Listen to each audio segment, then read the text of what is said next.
I'm going to Victoria on Vancouver Island, he thought, to the Empress Hotel. Nick had dinner in the hotel that evening. He finished eating and got up from his table and saw the man with white hair. Nick moved quickly. The man was at the hotel desk. Nick could see the white head above the other heads near the desk. "Excuse me," said Nick. He pushed past the people in the hotel restaurant. A small boy ran in front of him, and Nick ran into him. The boy and Nick fell down on the floor. The boy began to cry. "Hey," said a woman behind Nick. "I'm very sorry," said Nick. He got up and helped the boy to his feet. "Are you okay?" he asked the boy. "Be more careful next time," said the woman. Nick moved away quickly. But when he looked back at the hotel desk, he couldn't see the man with white hair. He pushed through the crowd of people. "That man," he shouted at the woman behind the desk. "That man with short white hair. Where did he go?" The woman looked at Nick. "Mr. Vickers," she said. "I don't know." "Vickers, is that his name?" said Nick. "What's his room number?" "I'm sorry. I can't tell you that," the woman said. "But I need to," began Nick. The woman turned away to answer the telephone. After a second or two, Nick went upstairs to his room. "Vickers," he thought. "Does Meg Hudson know Mr. Vickers? I need some answers, and I need them quickly." Chapter 5, Vancouver Island. Tawazun was about 23 miles south of Vancouver. Nick drove there in his car the next morning for the 1 o'clock ferry to Vancouver Island. Every 5 minutes he looked behind him. The road was busy. Black cars, white cars, red cars, green cars. Red cars, green cars, maybe Vickers was in one of them. At Tawazun, Nick drove his car onto the ferry. There were a lot of cars and crowds of people. Nick got out of his car and walked up and down the ship. He looked for a man with white hair, but he didn't see one. Soon the ferry began to move and Nick felt better. He found the ferry restaurant and got something to eat. More people came in. Nick looked at the faces of all the older men.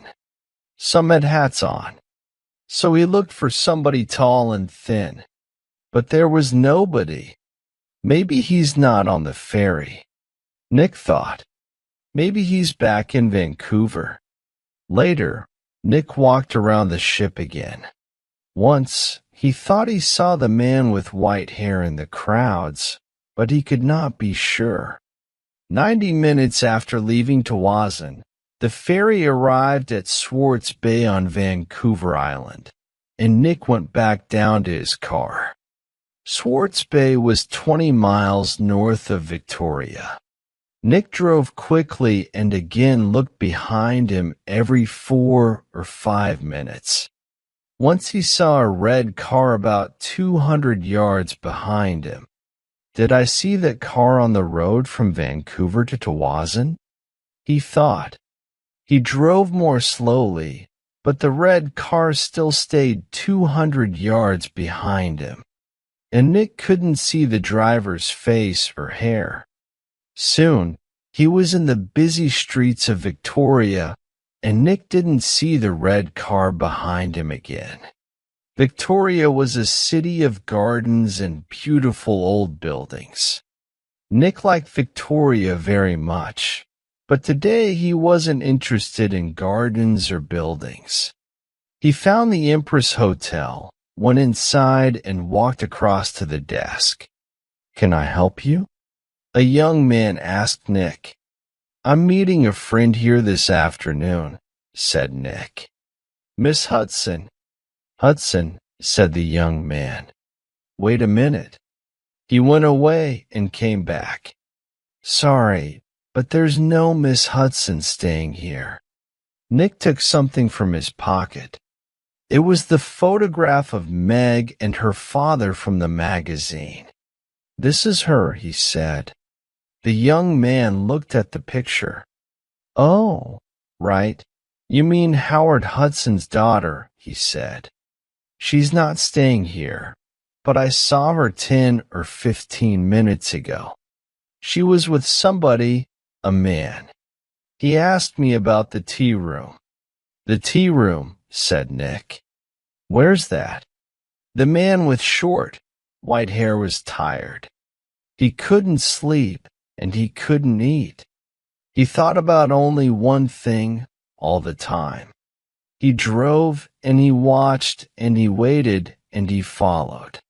When he drove into Victoria, the streets were busy and suddenly he lost the blue car in front of him. Angrily, he drove around the city, past all the big hotels. I must find him, he said. I must do it today. Then he saw the Empress Hotel and in the street outside it, a blue car. He drove past the hotel, left his car, and ran back down the street. He went across the road and walked past the downstairs windows. There was a big room with tables and chairs and a lot of people.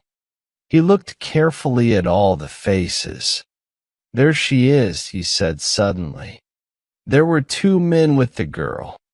He couldn't see their faces, only the backs of their heads, but one of the men was in a green shirt. Mr. Hollywood, the man said and smiled. Goodbye, Mr. Hollywood. All on the street turned to look at him, but the man did not see them. He walked up to the doors of the hotel and put a hand into his pocket. Inside, the gun was cold and hard. Chapter 6: A Tea Party. Meg looked through the doors of the tea room in the Empress Hotel. Meg Hudson sat at a table with a man. The man was about 30 or maybe a year or two younger. He was tall and brown from the sun. He wore a white shirt, white trousers, and white shoes. He said something to Meg and she laughed. She looked very happy. A waiter came up to Nick. Can I get you some tea? He asked. No thanks, said Nick.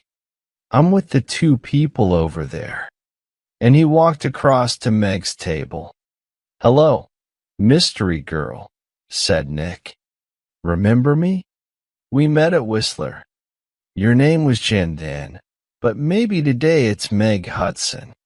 Meg Hudson looked up at him. Oh, she said, and her face went red. Who is this, Meg? Asked the man. This is Nick, said Meg. He's a writer. Nick, this is Craig Winters, sometimes called Mr. Hollywood, said Nick. Maybe, but how did you know that? I asked Craig Winters. I guessed, said Nick, and I think I'm beginning to understand. Can I ask you a question, Mr. Winters? Does somebody want to kill you? Craig Winters' face went white. Kill me? What are you talking about? Asked Meg. Before I tell you, answer this question, please, said Nick. You called me Mr. Hollywood in Whistler, and you wanted the man at the next table, the man with white hair, to hear you. Is that right? Meg Hudson did not answer at first. Then she said quietly, Yes. Why? Asked Nick. I wanted him to follow you, and not me. Why? Nick asked again. I think he's a detective, said Meg. And I think he's working for my father. I saw him soon after I left Toronto. He followed me. Meg put her hand on Craig Winters' arm. My father doesn't like Craig. A month ago, He told me not to see Craig again. I'm not happy, and he knows that. I think he guessed that I'm meeting Craig, and now he wants to find Craig and stop him seeing me." "Stop him," said Nick, "or kill him." "No," Meg Hudson said. "Daddy doesn't. The man with white hair pushed me in front of a car in Vancouver," Nick told her, "and he shot at me in Stanley Park." "What?" said Meg. Tell me about this man with white hair," Winters said suddenly. Nick looked at him. "He's about 60, and he's tall and thin." He said, "Do you know his name, Most Winters?" "Vickers," said Nick. Craig Winters suddenly looked ill. Did he? Did he follow you to Victoria? Did he follow you here?" "I don't know," said Nick. He watched Winters. "You're afraid of him. Why? Why does this man, Vickers, want to kill you, Winters?" Before Craig Winters could answer, Meg's face went white. "Oh no," she said. Look over there, by the door." Nick and Craig Winters turned to look. At the door of the tea room stood the man with white hair. He looked up and down the room, and then he saw them, and began to walk across to their table. His hand was in his pocket. For a second or two, the three people at the table did not move. Then Craig Winters jumped to his feet. "That's Mr. Hollywood," he screamed, "that man there." And he pointed at Nick. The man's hand came out of his pocket with a gun. "This is for Anna," he shouted. Nick moved very fast.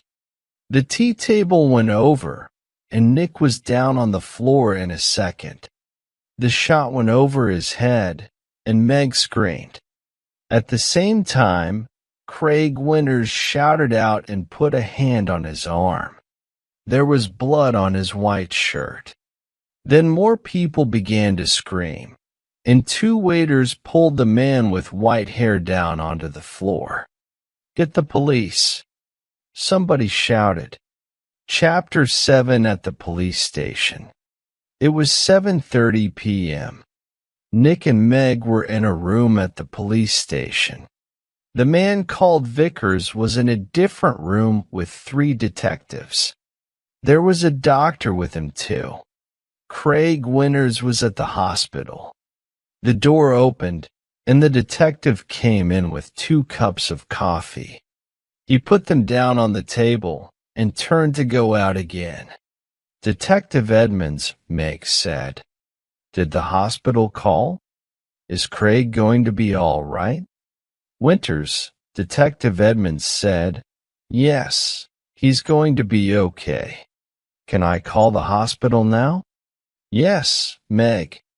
I'd like you to wait," said Edmonds. "Detective Keed is going to be here in a minute. He's just coming from the airport," and he looked through the open door. "Ah, here he is now." A second detective came into the room, and behind him was a tall man with dark hair. Meg stood up quickly. "Daddy," she cried.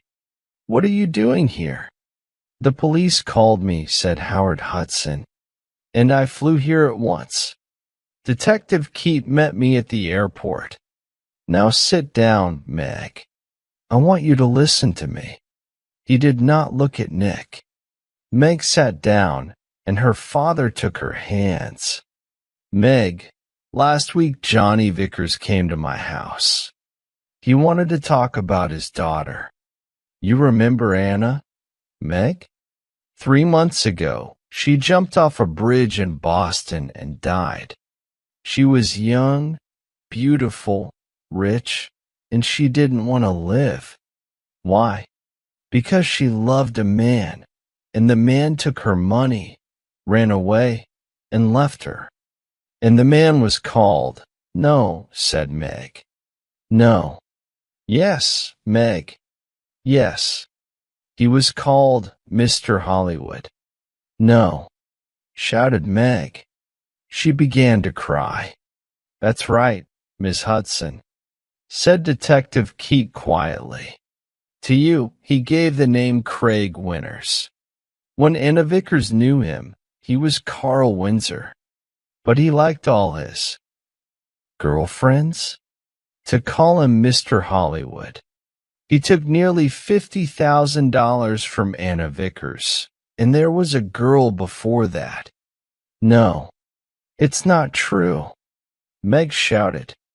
It is true, Meg, said her father. Windsor, gets all his money from rich men's daughters. Johnny Vickers loved his daughter. He went to her house in Boston after she died.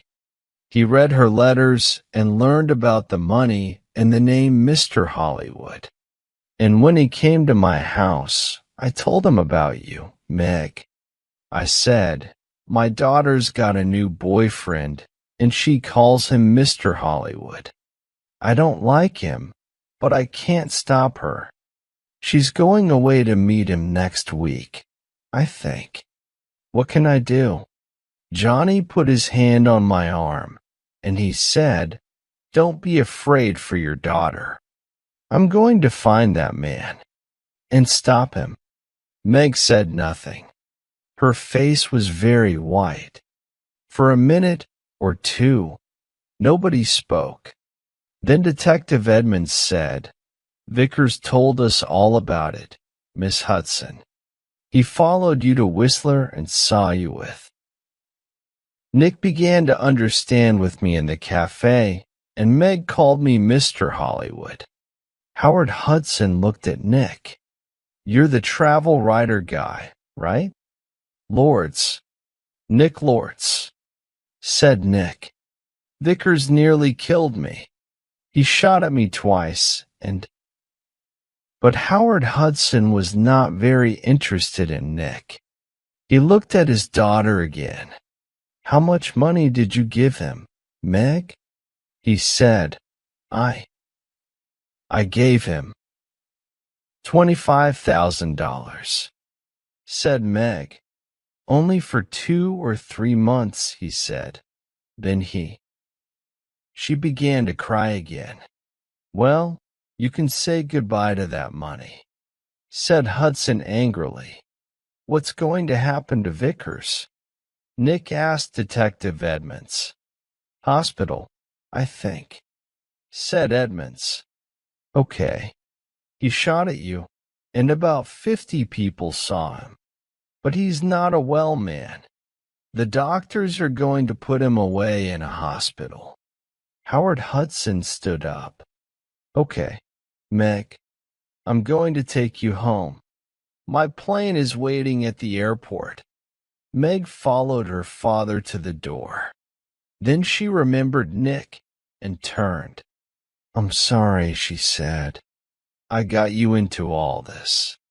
I called you Mr. Hollywood. That was wrong, but I didn't know. It's okay, said Nick. You know everything now, and it's better to learn it now than not later. $50,000 later. Chapter 8. A Nice Smile. Nick took the evening ferry back to Vancouver. He was tired and hungry, so he went down to get some dinner in the ferry restaurant. The restaurant was busy, and there was only one free table. Nick sat down quickly and began to eat. I must get back to work tomorrow, he thought, and forget about millionaires, daughters, and men with guns. Excuse me, somebody said. Can I sit with you? Nick looked up. There was a pretty girl next to his table. He got up. It's okay, he said. You can have this table. I don't want it. And he began to move away. Please don't go. The girl said, Stay and finish your dinner. She smiled at him. It was a nice smile, but Nick knew all about nice smiles. I'm not hungry, he said, and he walked quickly out of the restaurant.